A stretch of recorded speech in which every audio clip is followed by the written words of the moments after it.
Alright, guys, welcome along to Hellmouth Hotline. I'm your host, Rodney Stewart. We're getting on to Poltergeist from 2015. It is the remake of the 1982 classic, brilliant film, best in the series, by, well, my humble opinion.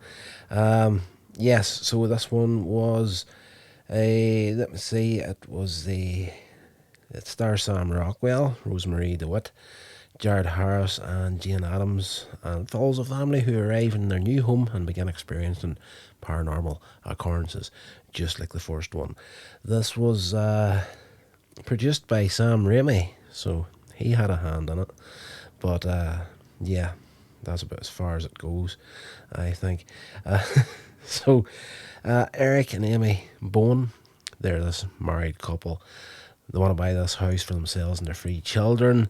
16-year-old Kendra, 9-year-old son Griffin, and 6-year-old daughter Madison. So there's no Carol Ann in this one. I think now, when it comes to the Poltergeist movies, I think the name Carol Ann has been used to death, like particularly in that third one. I think they set a record for how many times the name Carol Ann was said. But yeah, so pretty much the same story here. Only Eric was recently laid off. You know, there's a difference in him and his background in this one. He's been laid off, but when they're shown a house that has recently come on the market that fits their price range, they purchase it and move in. The first night, of course, they start hearing strange noises in the walls. Griffin finds a box containing clown dolls that were left at the house. In the middle of the night, the lights and electric devices start turning on and off, and an unseen force appears to move through the home. That's pretty much copy and paste as far as the scares go and the setup to it. There's some things are done a little bit better. Some things aren't, as with many remakes. Maddie, she starts talking to an unknown presence in the house. So Maddie as Carol Ann in this one. Yeah, so she ends up talking to the television. So you get that as well in this one. A lot of familiar stuff going on in it. And she tells Griffin that someone is coming. He attempts to unplug the TV. This causes all the lights to go out of control. Then Maddie tells her family, finally, they're here. That classic little line while she's touching the TV screen. So yes, they're sticking fairly close to the original movie in a lot of ways in this one. The following evening, Eric and Amy, they go out to dinner with friends, leaving the 3 children at home.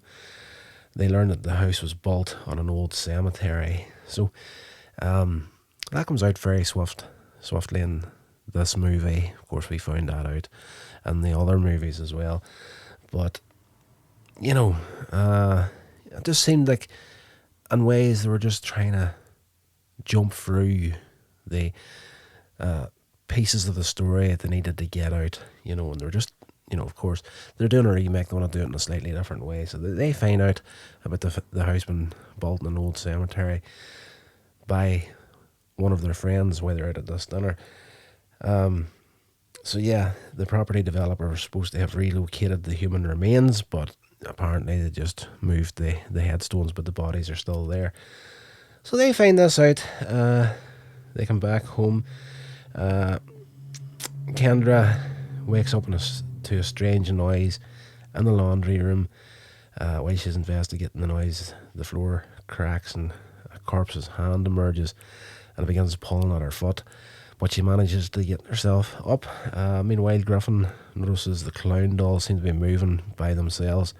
Some of those sequences and the way that they've done that was very good, I have to say. You know, it was the film is very well filmed and whatnot. And some of the jump scares they pull off on it, they pull off pretty damn well. So one of the clown dolls attacks him, but he racks it. He runs from his bedroom. He finds Maddie in her room. She's scared. She's crouching in the corner. He tells her to stay where she's at while he goes to find Kendra. But then Maddie, she's lured by a light from her lamp and her favourite toy into the closet, becoming lost in an unending void. Just so you know, I'm bouncing off the internet here slightly to run through this here. It's been a few weeks since I watched the movie, so I'm just pulling some notes here while I'm going through it. So, Maddie gets pulled into the other dimension at this point. As she turns on her bedroom, drifting away further, she's dragged into the darkness by ghosts. Now that sequence is good. She goes into the closet, she turns around, and these two corpses come out and grab her by the arms and pull her in. It is more than I was expecting in that moment, but nice visual, I have to say. Griffin's grabbed through the window by the branches of the old tree outside their house. For my money, the tree sequence in the original one was far, far better in this one. So he just ends up getting stuck on top of this tree, essentially, pulls him outside. Amy and Eric arrive home to see Griffin been tossed around the tree branches, which releases its grips whenever they get close to it. Kenders hysterically tells them she can't find Maddie at this point. They start to hear Maddie's voice coming from the television. Amy places her hand on the screen. Maddie's static hand is seen to be touching Amy's hand from the other side of the screen. Now that was a very, very good effect in this movie. More so than what they've done in the first one. So the little pieces they got there, I really liked in this one. Amy and Griffin visit the paranormal research department for help. Then the staff sets up equipment in the house, installed GPS devices, and everyone in the house then keep track of everyone. During the setup, this guy Boyd has a near-death experience and drilling a hole in the wall, yanked in by the spirits by his arm trying to pull him through this hole. For me, that sequence in the original was far better too, with the stake and the maggots. If you remember the original, that was an image that haunted me for years as a child. Now, when the first movie was released, I was 3 years old whenever the first movie came out, and I remember catching it on late night TV in the mid-80s, shortly after its release. And I was just channel hopping one night, as you do. If you've been listening to this podcast any length of time, and you've heard me telling similar stories to this before, but skipping through the TV late at night whenever you should be in your bed, you're a kid, you're still in primary school, you're like something like 7 years old at the time, and you come across Poltergeist on late night TV, and you get that sequence with the steak and the maggots and the guy scraping his face off. That haunted me for years. I can't say that anything in this film would do the same for me, but it is what it is. While they're trying to contact Maggie, Eric is ambushed in the closet by a ghost resembling her. Angrily breaks down the closet wall, throwing a section of the broken table into the darkness. Inside the closet, the table emerges and falls back into the living room. So again, similar portal upstairs, then it comes through in the living room, just like the first one. The investigators work out and confirm that the haunting is caused by a poltergeist, and the lead investigator, Dr. Brick Powell, decides to call a cult specialist and television personality, Carrigan Burke. He's revealed later on to be her ex. So, where are we at now in the movie? We skipped ahead on quite a bit there. The father, I'm not even going to go back here and check his name, but in the original movie, it took a bit of time to set up everybody finding out about the poltergeist and the activity that was going on in the house. But in this one here, it just seems to happen too quickly. Just like, boom, this is happening. You see in the original one, you see the progression of them getting freaked out at the start of all this stuff happening in the house, and then at one point they're actually having fun with what's going on. You'll set something somewhere, an invisible force will move it across somewhere else, they'll move it back and it'll move it again. So they're having fun with it in the first one. It all becomes normal at one point until Carol Ann disappears. But in this movie, it just seems like freak out in the next second. It's like, yeah, it's just another day. This happens forever. So, yeah, they do a lot of the pacing, in my mind, isn't as good in this movie, and not by a long stretch. This guy Carrigan explains that Maddie is a possible psychic, able to communicate with spirits, and he reveals that the ghosts are trapped and they're angry because only the headstones were moved to the new cemetery, but their bodies remain. And they plan on using Maddie to free them from the purgatory that they're in. Carrigan comes up with a plan to get Maggie back. The anchors are open Maddie's room, tosses it into the vortex, and they attempt to use Griffin's toy drone to guide Maddie out, but it's just destroyed almost instantly by the ghost on the other side. Griffin, guilt-ridden over leaving Maddie alone in the first place, goes through the portal himself. And this, for me, it's one of these things, and I've said this about a lot of movies, and I usually use Jaws as an example.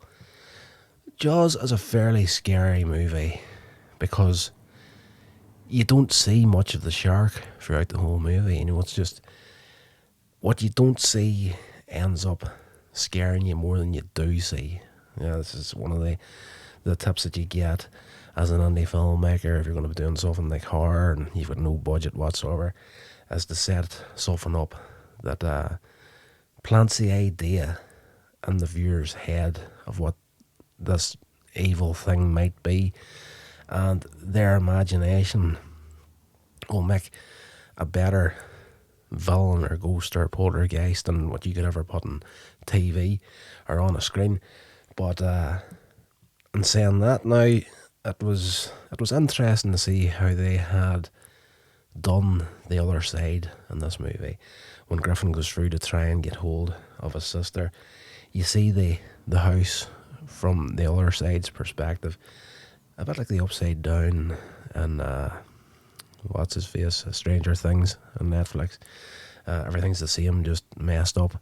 That's what you get here in this film. So it's good, but if you're going to sell a scare, I think there could be a better way of doing it. But seeing the house and like these bodies and arms kind of growing out of the walls and stuff, fairly well done. When he finds Maddie, the ghosts attempt to destroy the rope to trap them, but Griffin and Maddie grab onto the rope, manage to fall back through the portal into the house, and both kids are unconscious and they're covered in all this slime and stuff, to which Griffin instructs them to be washed. So they throw them into the bathtub, get all the stuff off them, get them woke up and whatnot. So the family, at the end, they're getting into their car and begin to leave the house, but the ghosts manage to drag them back into the house and attempt to abduct Maddie once again. They flip the car over in the process. Maddie's seen being abducted up the stairs. They're trying to pull her back up onto her bedroom again to get her through the closet to the portal to take her back in. What the family manages to save her from being sucked into it again. The Carrigans decide that it is only the other psychic Carrigan, this guy, psychic dude, decides that as any other psychic, he must go into the vortex and lead the spirits into the light himself. So, and that's what happens at the end of Poltergeist 3, but for me, they didn't seem to have much faith in this movie, if that's the way they were going to finish it off in the first one. He goes into the vortex to take them into the light. Maybe just a one and done plan in the first place. I'm not sure. I'll actually look up any details here after we get to the end of the movie. who Kender she stamps and destroys the television screen as the ghost hands are seen on the other side of it trying to communicate with Maddie. The bones flee the neighbourhood as the house is destroyed by the spirits. Soaring into the sky is a beacon of light. The investigative team run to their equipment looking for a sign that Carrigan managed to get back. Now, I haven't said what I said there previously about finishing it off in this first one by him getting on, taking him to the light and whatnot, and comparing it to Poltergeist videos the way I'd finished and whatnot. You do actually see a blip on the monitor now that's just came back to me now as I'm talking about it, so maybe he did get back out. A couple of days later, whatever it may be, the bones are looking for a new house. The realtor shows him a house with a lot of closet space, is the way she's using the amount of closet space as a selling point for this house. And there's an old tree in the backyard, but as she turns around, the bones are already in their car, driving away, laughing. We hit the end credits at this point. Now, the end to the original Poltergeist was a far better end, where they got to the hotel, they were all quiet, saying nothing, and when they go into the room and close the door behind them, a few seconds later, the door opens and the TV is chucked out. I think that was a far better end, but they do like a comedy ending to this one here, so let's just look up and see what sort of reception this movie got. The box office, it grossed 47.4 million in North America, 48.2 million, in our territories, for a worldwide total of 95.6 million against the budget of an estimated 35 million. So it did pretty well. It's not given much on the. Hold on, here's critical response for it. Let me see. Rotten Tomatoes has a rating of 29% based on 138 reviews, an average rating of 4.81 out of 10. The site's consensus reads, paying competent homage without adding anything of real value to the original Poltergeist. This remake proves just as ethereal but half as haunting as its titular spirit. I would agree with that. Metacritic, the film had a score of 47 out of 100 based on 27 critics. Mixed average reviews. Audience polled by CinemaScore gave the film an average grade of a C+ on an A to an F scale. Variety called it generally entertaining yet fundamentally unnecessary, and concluded even when no one is inclined to admire the cleverness with which their remake revisits and reincorporates Poltergeist's themes, it's hard to pinpoint a single moment where it improves on them, and the aura is essentially hangs thick over the proceedings. So a lot of mixed reviews there, but I'm not going to go by reviews from here on. And I've decided that if I'm going to do these reviews, I'm going to keep this podcast going. I'm just going to go by my own perspective on everything. To go on a little bit of a tangent here at the end of this episode, I've been off work recently with a back injury. So I've had quite a bit of downtime to sit here, record from some podcasts, get caught up on these shows again, get them out there in more regular order. But I've also made the mistake of sitting down, sticking on YouTube and looking up some reviews, other people doing similar stuff. There's a lot of stuff going on in the world of entertainment now regarding Disney and Marvel and all that there, and the apparent shit show that's going on over there. Like, apparently they're in serious trouble. But I did fall down that rabbit hole of negativity, and you tend to get pulled into that sort of thing whenever, in particular, whenever you're trying to make a name for yourself, podcast and doing the odd little review yourself. I don't want to be informed by other people's opinions. Now, chances are I probably will agree with it because I've fell away from the Marvel movies a long time ago, and I was the biggest fan of right up until Endgame. And Star Wars, I'm one of the biggest Star Wars fans on the face of the planet as far as the original trilogy went, and like, not even as far.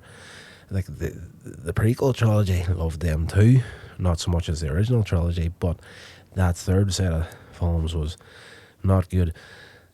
But for someone like me that grew up watching science fiction and horror and all that sort of stuff, to be not as invested in it as I once was, I think it tells you everything you need to know about the current condition of movies. But I want to just stay away, not let anybody else's opinions taint me one, and I'll just be doing my reviews on this channel or this show just on what I feel about the movies and whatnot. So it is what it is. I know you're here for a horror podcast, and I'm sitting here talking about Star Wars and Marvel. I apologise, but yeah. So that's going to do it for this episode. Wasn't as prepared for this one as I was hoping.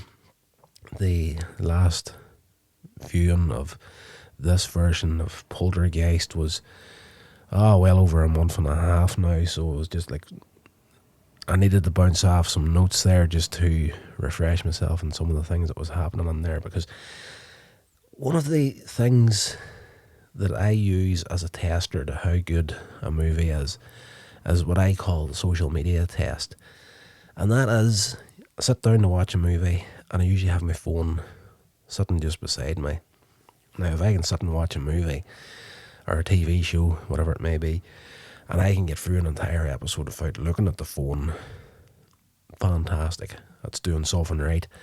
Poltergeist, the remake here, unfortunately, I was updating my social medias at one point halfway through the movie, and then I caught myself on thinking, okay, this is going to be a possible podcast soon.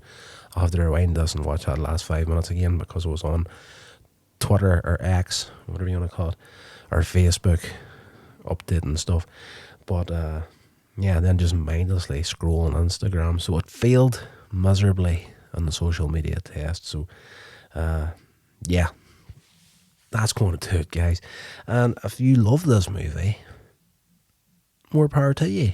You know, that's my opinion, my humble opinion. And, you know, I'm not expecting everybody that comes across this podcast to agree with me in absolutely everything.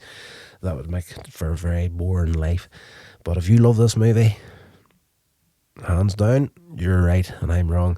But for me, it just didn't hit the mark as well as the original movie did. So that's going to do it, guys. Until the next one, whatever you're doing, stay safe, and I will talk to you all then. This has been a production of Coins Age Media. Thank you so much for listening.